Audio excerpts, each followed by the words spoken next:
Salam nama saya Adi Budaya, nama budaya. Kali ini saya ingin berbagi mengenai meditasi atau praktek meditasi yang telah saya tekunin atau pernah saya lakukan. Mungkin kalau dihitung sudah ada kurang lebih 11 tahun.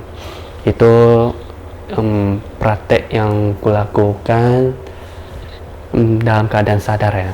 Berarti praktek itu sudah saya terbiasa dengan caranya. Dan di sini saya ingin berbagi kepada teman-teman, tetapi tidak bermaksud untuk mengajak atau menjudgment sebuah praktek yang mana lebih benar, lebih baik. Melainkan ini merupakan praktek yang saya coba sendiri dan saya nyaman dengan cara seperti ini.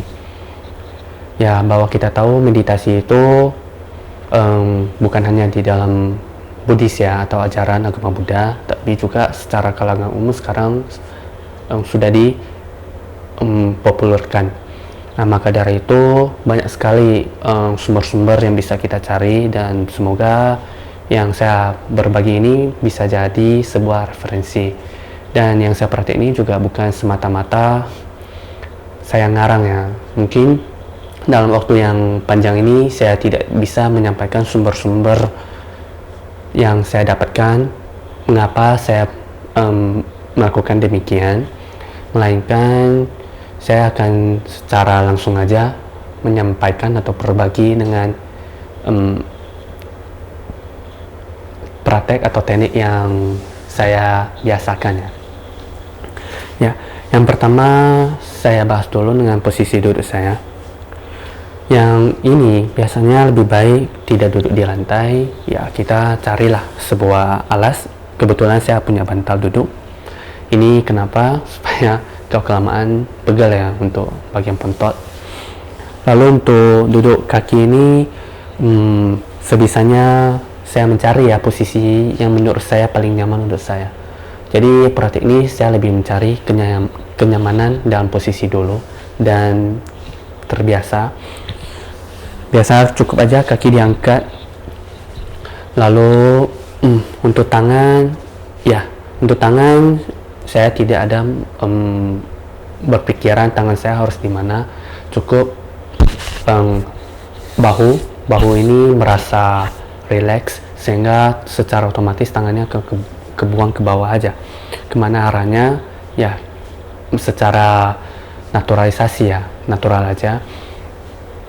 Dan untuk praktek ini saya lebih fokus terhadap pernapasan ya, dan ini bukan sebuah praktek yang bisa mendatangkan permohonan apapun, enggak sama sekali. Ini hanya semata-mata sebuah praktek yang saya sendiri suka. Ini pernapasannya cukup melalui hidung. Saya masuk dari hidung dan keluar dari hidung juga. Saya tidak menggunakan mulut. Dan yang apa dilakukan saya mulut, yaitu lidah saya itu menempel ke dinding atas mulut ya. Ya, awal-awal saya juga bingung caranya seperti apa. Ya, gampangnya cukup melafalkan huruf L, lalu tutup mulutnya, L, tutup. Jadi bukan ujung lidah yang ditahan ke langit-langit mulut ya, melainkan seluruh bagian lidahku menempel ya, menempel. Kita merasakan bahwa lidahnya menempel penuh. Kemudian untuk mata ya pejam seperti biasa saja. Untuk pernapasannya sebenarnya ini saya udah lama ya, makanya ada fase-fase yang saya lalui. Yang fase pertama itu untuk belajar pernapasan itu bisa butuh waktu yang lama, sekitar 2 tahun sampai 5 tahun. Dan pernapasan yang saya gunakan itu pernapasan perut, ataupun kita bisa sebut pernapasan bayi. Berarti penarikan nafas yang dari hidung saya ya, maaf, hidung aku masuk dan tersimpan di dalam perut. Jadi pas saya hirup, perut itu mengembung ya, mengembung. Pas saya buang, perutku men, apa mengempes ya. Jadi ini sebuah latihan yang tidak terbiasa bagi saya awalnya, dan sekarang udah terbiasa. Jadi ini lebih ke pernapasan perut. Kalau bingung ya, saya pernah mencari caranya gimana ya supaya lebih natural ya. Pernah kan melihat anjing yang kecapean, seekor anjing yang capek gimana nih, atau anjing bernapas ya, oke. Ya kan, kita buang nafasnya jadi perutnya itu ke dalam, itu berarti otot perutnya bergerak itu ya. Jadi ini saya latihan 2-5 tahun, bahkan tahun ke-6 masih saya masih harus belajar mengatur otot perut. Lalu apa yang dilakuin, hanya tanpa memikir apa-apa, cukup saja duduk tenang lalu bernapas. Masuk udara, perut mengembung, gak perlu ditahan, lalu lepas. Nafas mengembung, lepas, mengempes ya. Itu yang tahap pertama. Kemudian ada lagi tahap kedua.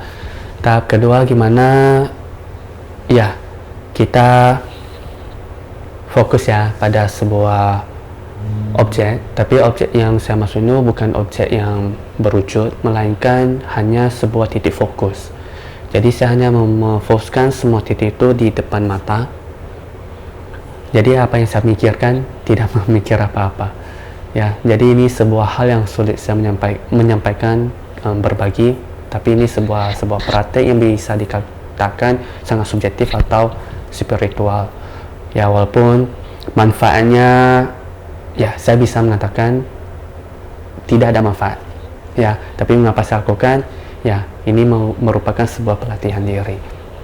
Dan fase ketiga itu saya mulai belajar ya sekarang ya, berarti dari 5 tahun pertama, lalu ada lagi 5 tahun kedua, dan sekarang ya saya mulai mengatur napas saya untuk bertahan lebih lama, dimana udara yang masuk, waktu udara masuk itu lebih pendek daripada udara yang kubuang. Nah, itu sebuah praktek pernapasan. Jadi ini apa yang saya bisa bagikan. Lalu manfaat apa yang saya dapatkan ya untuk praktek ini? Saya ingin berbagi sebuah pemahaman. Misalnya ada yang menyebutkan meditasi untuk tenang, atau dia merasa tidak tenang dan sebagainya. Tetapi pemahaman saya gitu loh, walaupun ini ya ada laut itu ada ombak, tapi laut itu kadang ada tenang, kadang ombaknya besar ya kan. Tapi baik laut itu tenang ataupun laut ombaknya besar, rumput yang di daratnya itu akan tetap bertumbuh, artinya tidak ada pengaruh. Makanya mau kita latihan untuk tenang atau tidak tenang, ataupun pikiran kita tenang atau tidak tenang, menurut saya itu tidak ada pengaruhnya ya. Jadi manfaatnya apa? Manfaatnya saya lebih mengenal diri, saya lebih bisa menerima apa yang terjadi pada diri saya sendiri. Dan ini tidak hanya 1-2 hari ya, ini sebuah proses yang panjang, sebuah kebiasaan yang dilakukan terus menerus. Kemudian apa yang dipikirin tidak ada, cukup begitu saja tanpa menganalisa, tanpa menilai, dan hanya bernapas. Lalu hanya dudukkah? Hanya tidak. Praktek ini selalu saya lakuin mulai saya bangun, mulai sampai saya tidur. Baik saya bangun, ataupun saya duduk bermeditasi, ataupun saya mengerjakan sesuatu. Ibarat saya kalau menyetir atau membawa motor, ya kita gak harus fokus sama pernapasan, tapi fokus pandangannya ke depan. Hanya fokus pandangan ke depan. Setelah fokus, tarik balik lagi fokusnya ya. Ada sebuah proses yang saya merasakan, kayak kita melihat jalan, kita buang dulu pandangan, kita buang dulu pikiran kita, habis itu kita tarik lagi kembali. Kalau tidur pun sama. Tidur ya kita mencari posisi untuk mengatur napas kita dengan terlentang juga bisa. Itu hanya untuk melatih otot perut ya, otot untuk pernapasan. Kalaupun untuk mau lebih santai, biasanya ya ada caranya, berarti miring ke kanan kalau saya ya, karena kita tahu jantung di bagian kiri, nggak mungkin kita menekan ya untuk jantung, gitu akan mengganggu. Lalu untuk telapak tangan cukup ada tempel dekat telinga, karena ini berhubungan dengan tubuh kita. Lalu yang tadi saya bagikan bahwa kita fokus pada sebuah objek, yaitu pandang depan aja, dan lama kelamaan kalau udah kebiasaan, menurut saya sekarang udah kita mulai memfokuskan ke seluruh tubuh. Jadi itu tidak ada keikatan ya terhadap satu objek ataupun, melainkan ya lebih tepatnya melepaskan. Tapi apakah itu melepaskan lalu bisa aja mencapai sebuah titik kekosongan? Apa itu kekosongan? Ya nanti saya juga masih belajar. Nah, sekian yang dapat saya berbagi.